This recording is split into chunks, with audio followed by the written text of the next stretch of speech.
Video में आप pocket palazzo की कटिंग और स्टिचिंग सीखेंगे। तो वीडियो शुरू करते हैं। प्लाज़ो बनाने के लिए ये मेरे पास 2.5 मीटर का कॉटन फैब्रिक है। फैब्रिक की विड्थ है 44 इंच की। अगर आपके पास 2.25 मीटर का फैब्रिक है तो भी ये बहुत आसानी से बन जाएगा। तो प्लाज़ो कट करने के लिए कपड़े को चौड़ाई में इस तरह से फोल्ड कर ले। ये कपड़े की सीधी साइड अंदर की तरफ रहेगी, ये कपड़े की चौड़ाई वाली साइड है और ये कपड़े की लंबाई वाली साइड है। और मार्किंग करने से पहले साइड से अगर कपड़े में टेढ़ है तो उसे कट करके सीधा कर दें। अब सबसे पहले ऊपर वाली साइड से 2 इंच पर इलास्टिक फोल्डिंग के लिए मार्किंग करें और यहाँ पर एक सीधी लाइन ड्रॉ कर दें। अब इस मार्किंग से नीचे वाली साइड पर रडी लेंथ की मार्किंग करें। मेरे प्लाजो की रडी लेंथ है 37 इंच की और बॉटम फोल्डिंग के लिए रडी लेंथ से 2 इंच आगे की तरफ मार्क कर लें। अब इन दोनों मार्किंग के ऊपर सीधी लाइन ड्रॉ कर दें। तो रेडी लेंथ लेने के बाद अब इस वाली मार्किंग के ऊपर कमर की मार्किंग करेंगे और कमर की मार्किंग करने के लिए जो भी आपका हिप साइज़ है उसका चौथा भाग यहाँ पर मार्क करेंगे, यानी कि जो भी आपका हिप साइज़ है उसका 1/4 पार्ट यहाँ पर पहले मार्क करें। तो मेरे प्लाजो का हिप मेजरमेंट है 36 इंच, उसका 1/4 पार्ट होगा 9 इंच। तो 9 इंच पर मैंने मार्किंग कर ली है। अब इस मार्किंग से 1 इंच आगे की तरफ लूजिंग के लिए मार्क करेंगे और सभी साइज़ के लिए यहाँ पर 1 इंच की लूजिंग ही देनी है। अगर ज़्यादा ही हैवी साइज़ के लिए बना रहे हो तो ये लूजिंग आप 1.5 इंच तक दे सकते हैं। और अब हम क्रॉच लेंथ की मार्किंग करेंगे, यानी कि आसन की मार्किंग करेंगे। तो इसके लिए भी जो आपका हिप का साइज़ है उसका चौथा भाग कर लें और चौथे भाग में आपने 2 इंच प्लस कर लेने हैं। तो मेरे प्लाजो में हिप मेजरमेंट है 36 इंच का, उसका 1/4 होगा 9 इंच। 2 इंच प्लस करेंगे तो 11 इंच पर क्रॉच लेंथ आएगी। अब इस मार्किंग पर सीधी लाइन ड्रॉ कर देंगे। अब यहाँ पर 2 इंच पर क्रॉच एरिया की गुलाई देंगे। नॉर्मल साइज़ में ये गुलाई 2 इंच की देनी है, हैवी साइज़ के लिए 2.5 से 3 इंच पर मार्क करें। अब इस कॉर्नर पर इस तरह से गुलाई दे देंगे और अब आपने जो भी आसन की मार्किंग करी है सेम मार्किंग को इसके ऑपोजिट साइड पर भी मार्क करें। अब इस निशान को इस निशान तक मेजर करेंगे। तो मेरे प्लाजो में ये मेजरमेंट आया है 12 इंच पर। अब 12 इंच का सेंटर मार्क करें, यानी कि 6 इंच पर मैंने मार्किंग कर ली है। अब जो भी सेंटर मार्किंग आएगी उसी सेंटर मार्किंग को प्लाजो के बॉटम पर भी मार्क कर लें इस तरह से।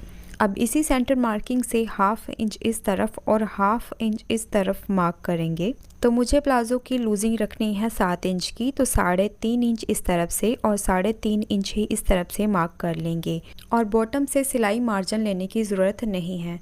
अब इस वाले निशान को इस वाले निशान के साथ मिला देंगे। तो इसके लिए मैंने कर्व स्केल का यूज़ किया है। अब इस वाले निशान को इस वाले निशान के साथ जोड़ दें इस तरह से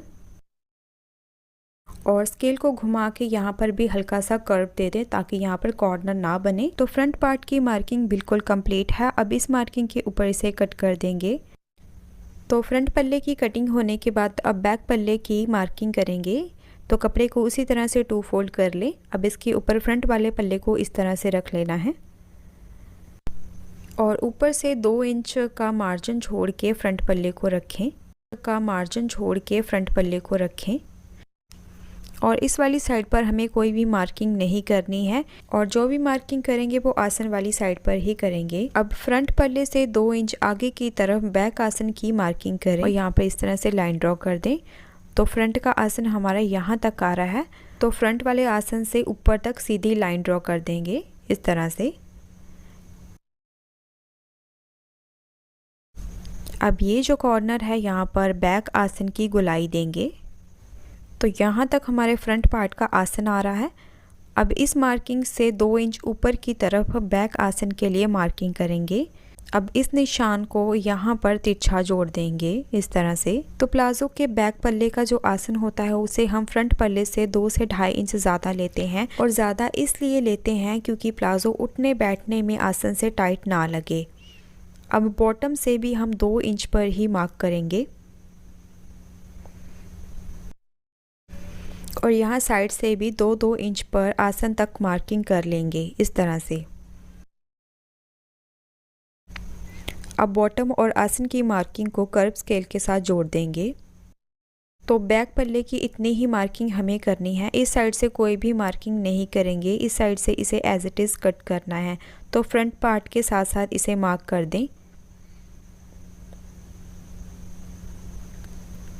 तो बैक पल्ले की मार्किंग कंप्लीट होने के बाद अब फ्रंट पल्ले को साइड में कर देंगे। अब इस मार्किंग के ऊपर इसे कट कर दें। तो बैक पल्ले की कटिंग भी हो चुकी है। तो कटिंग कंप्लीट होने के बाद अब हम प्लाज़ो की स्टिचिंग करेंगे। तो स्टिचिंग के लिए पहले फ्रंट और बैक पल्ले पर आसन की सिलाई देंगे। तो दोनों पल्लों पर हमने आसन की स्टिचिंग कर दी है। आसन की स्टिचिंग होने के बाद अब हम फ्रंट पल्ले पर पॉकेट रेडी करेंगे। तो पॉकेट रेडी करने के लिए पहले हम बैक पल्ले को साइड में कर देंगे और फ्रंट पल्ले को इस तरह से ओपन कर लेंगे। अब देखिए कपड़े की उल्टी साइड पर हमने जो 2 इंच की मार्किंग की थी बेल्ट फोल्डिंग की, उसे सीधी वाली साइड पर भी मार्क करेंगे। तो प्लाज़ो की राइट साइड में हम पॉकेट के लिए मार्किंग करेंगे। तो जो हमने बेल्ट के लिए फोल्डिंग रखी थी उस मार्किंग से नीचे की तरफ 3 इंच पर मार्किंग कर लेंगे। सभी साइज़ में ये मार्किंग आपने 3 इंच पर ही करनी है। अब इस 3 इंच वाली मार्किंग से नीचे की तरफ 6 इंच पर मार्क करें।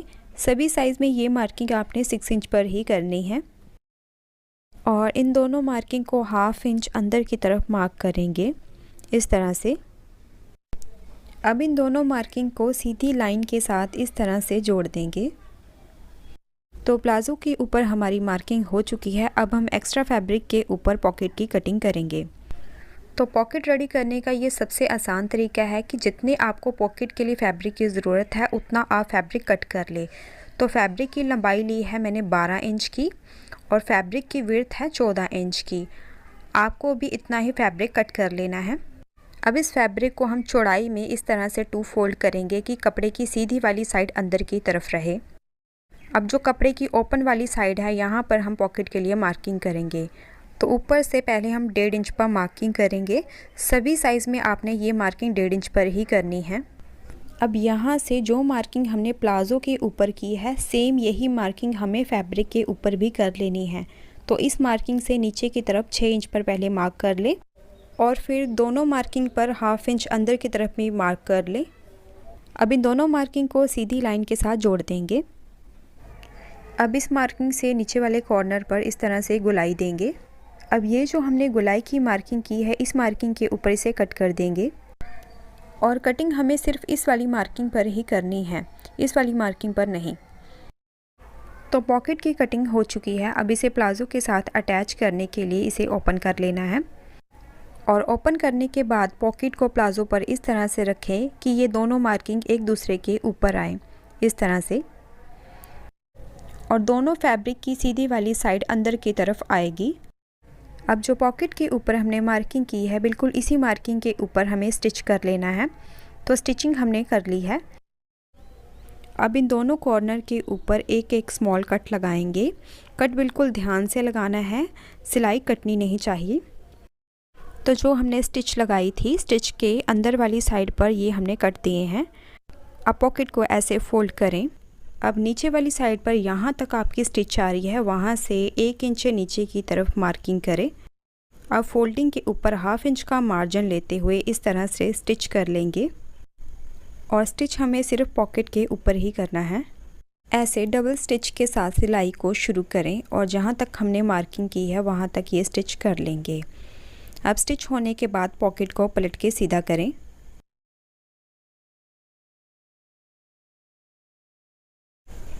और पॉकेट को सीधा करने के बाद आप चाहें तो ऊपर वाली साइड पर भी इसे स्टिच कर दें।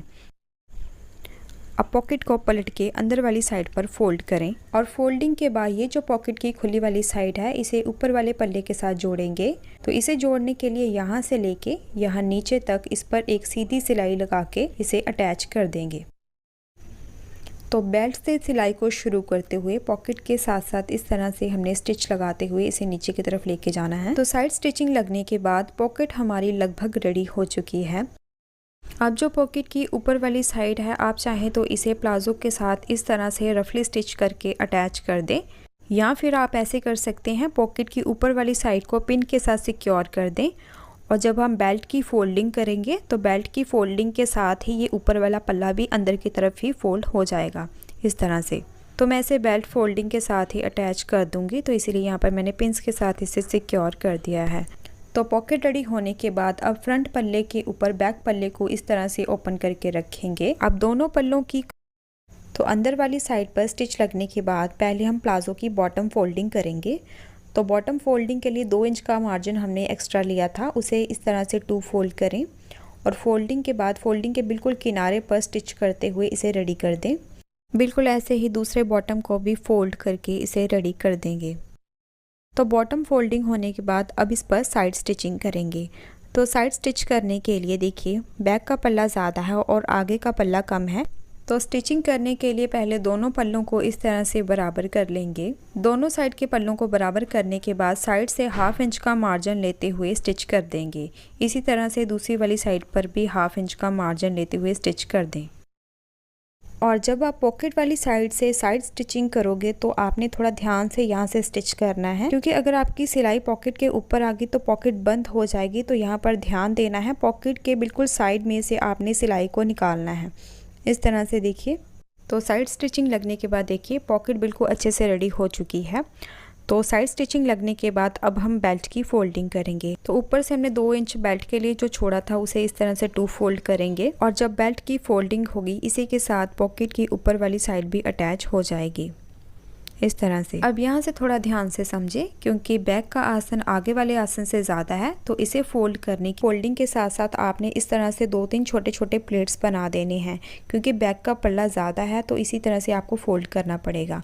तो ऐसे फोल्डिंग करते हुए आपने पूरी बेल्ट को स्टिच कर देना है। साइड से एक छोटा सा होल छोड़ेंगे इलास्टिक फिल करने के लिए। तो बेल्ट फोल्डिंग लगने के बाद यहाँ से हमने छोटा सा होल भी छोड़ा है इलास्टिक डालने के लिए। तो 1 इंच चौड़ी इलास्टिक मैंने ली है और इलास्टिक की जो लंबाई होगी, जो भी आपकी कमर का साइज़ है उसमें से 3 इंच कम करने के बाद आपने इलास्टिक की लंबाई लेनी है। तो मेरी कमर का साइज़ था 30, उसमें से 3 इंच कम करने के बाद मैंने 27 इंच की इलास्टिक ली है। अब इस इलास्टिक को सेफ्टी पिन की मदद से इस होल में फिल कर देंगे। इलास्टिक फिल होने के बाद इलास्टिक के दोनों कॉर्नर को ऐसे ओवरलैप करके रखना है और इस पर 2 से 3 बार स्टिच लगा के इसे अटैच कर दें और फिर इलास्टिक को होल में डाल के होल को बंद कर देंगे और ऊपर से भी इलास्टिक के एक स्टिच लगा देंगे। तो बेल्ट लगने के बाद ये हमारा पॉकेट प्लाजो बन के पूरी तरह से रेडी है। तो आज के लिए फ्रेंड्स बस इतना ही। अगर आपको ये वीडियो अच्छी लगती है तो वीडियो को लाइक करना ना भूलें और इसी तरह